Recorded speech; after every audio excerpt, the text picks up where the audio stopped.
Hey, how's you going, boys? Mike here. Welcome back to Grampie's workshop, and we're continuing with our fuel cart build today. And we're back out in the shop working on the base. It's all glued up, and the glue is dry, it's good and solid. I put extra screws on it, so there's 3 screws on each side to hold the aspenite floor on this. When I was thinking of the idea, the concept of this fuel cart, of course I wanted it to be mobile so I can roll it around the property. So I was thinking, what can I use for wheels? So when I was thinking about that, I remembered that a while ago I had an old mower that kind of died on me, but it had these big diameter rear wheels on it, so I thought they'd be ideal for this. Nice and big, be able to roll over some rough terrain, eh? Hopefully not real rough, but anyways.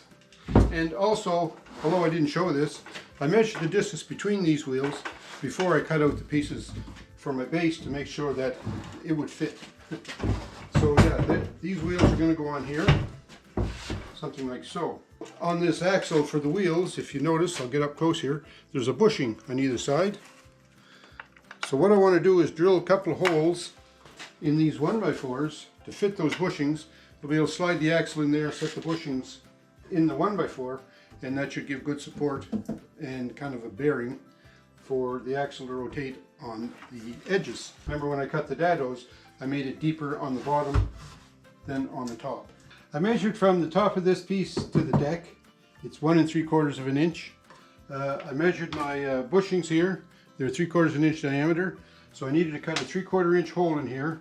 So that means I come up 3/8 of an inch from the bottom. And that way this bushing should be right flush with the bottom of the base. So that's what I did. I laid that out, come in 2.5 inches from the end, down 1 3/8 from the top. We're going to try it freehand, try to keep the drill level. See what happens.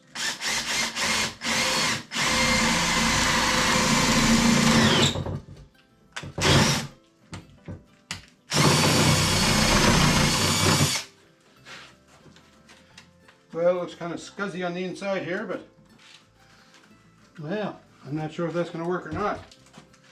Anyway, there's our hole. So our bushing fits in there pretty good. So let's flip it around and do this side. I've already have this fellow marked out, so let's do that.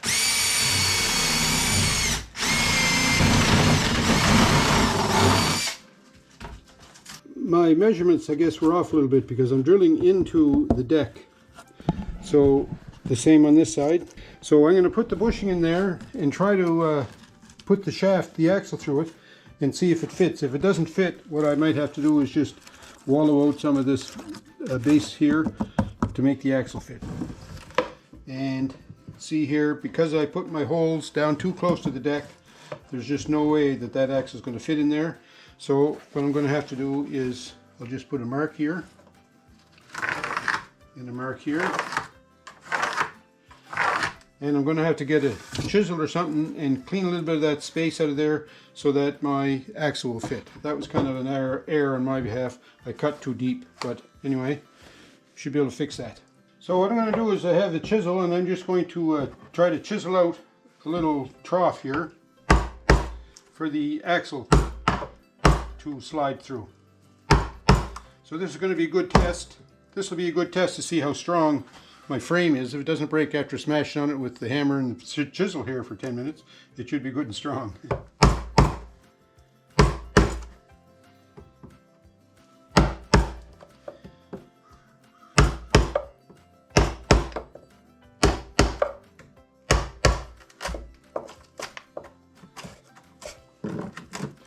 Okay, so I'm going to continue doing this, and when we're finished with that, I'll bring you back and see if I can get the axle fit in there. I took the bushing out of both sides, so the axle fits through there now. Now it's just a matter of getting the bushings in. A little tight on this side.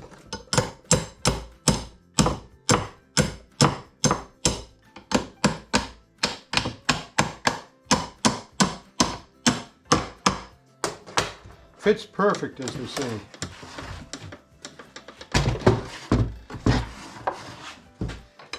Now can I get this one in? Oh yeah, look at that.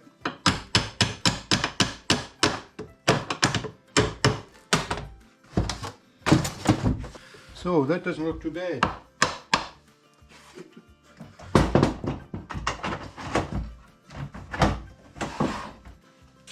washer.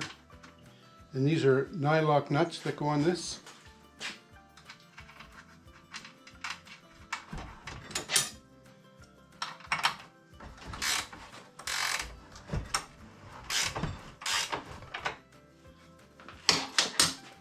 And we'll do the same on this side.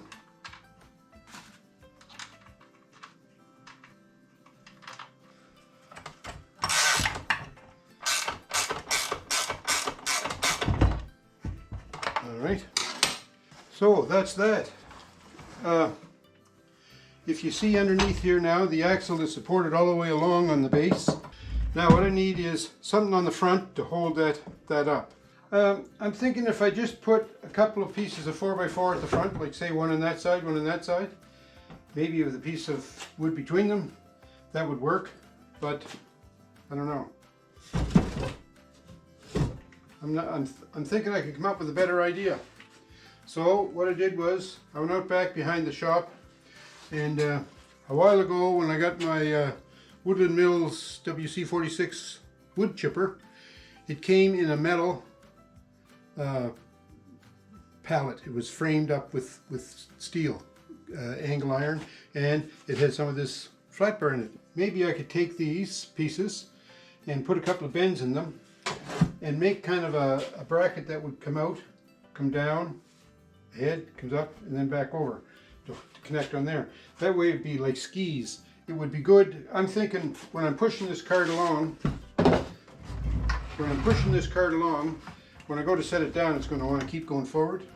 So I'm thinking if I had these pieces of 4x4 in here, then when I set the cart down, then it'll roll ahead and break them off, right? I don't think that'll work. So my thought there is if I had like kind of skis that were sloped that way, it might work better to catch it as it's coasting along.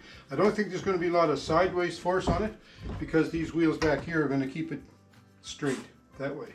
So I think that's what I'm going to do.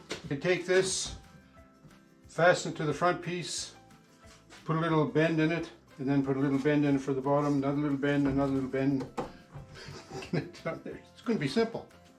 I'm going to come in 3 inches. And I'm going to set this in the vise.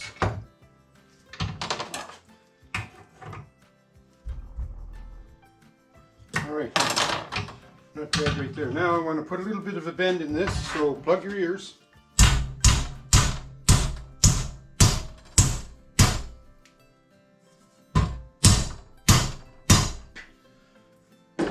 I'm thinking 45 might be good.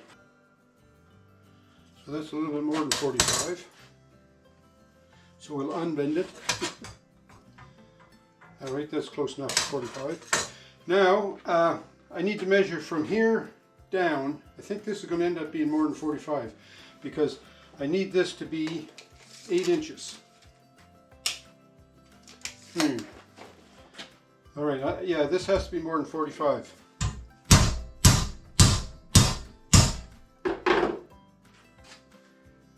I don't know how much that is, but it's more than 45, isn't it? So this is going to go in here somewhere, something like that, right? So now I need to come down here 8 inches, put another bend in it. And let me see, that's got that held down there pretty good. So we measure up here 8 inches. So what I have here, just a couple pieces of angle, just to extend the jaws on my vise a little bit. Well, it's not perfect, but anyways, we have to bend this now this way.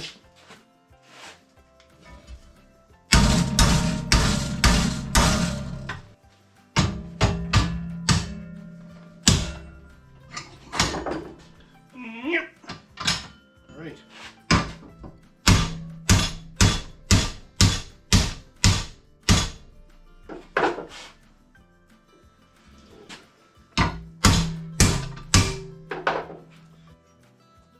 Now, this bend has to be parallel with that bend, and then I was going to make that 3 inches.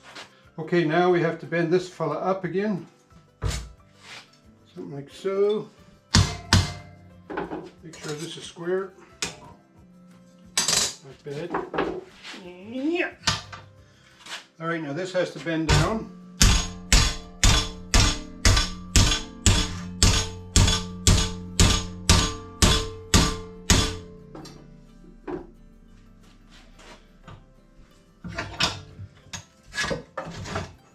about like that.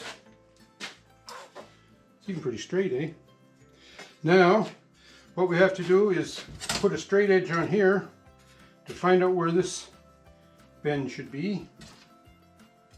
And I'm going to make this 1.5 inches. I don't know if I can cut it with this or not.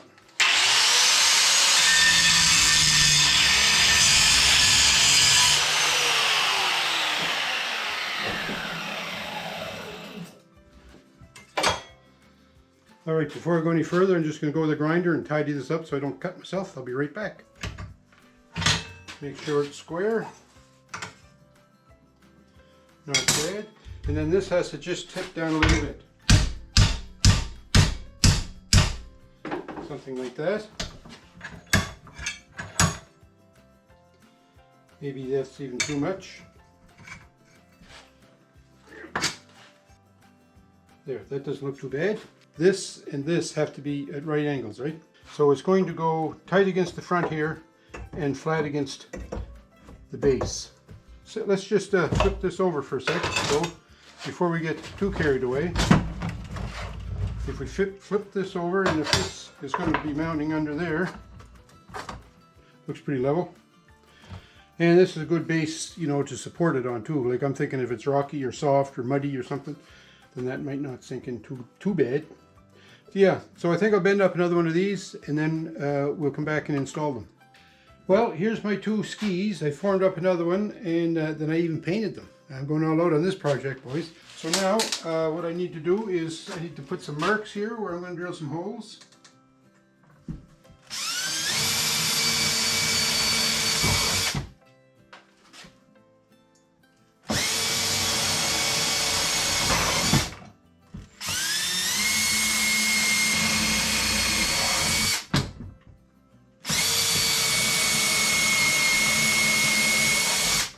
And you know these holes aren't going to line up, right?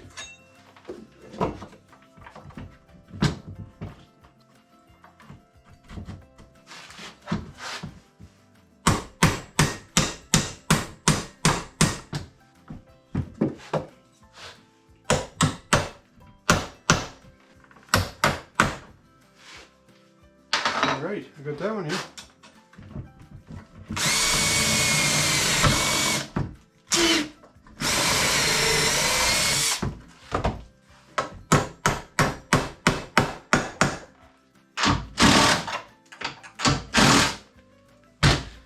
Okay, finally.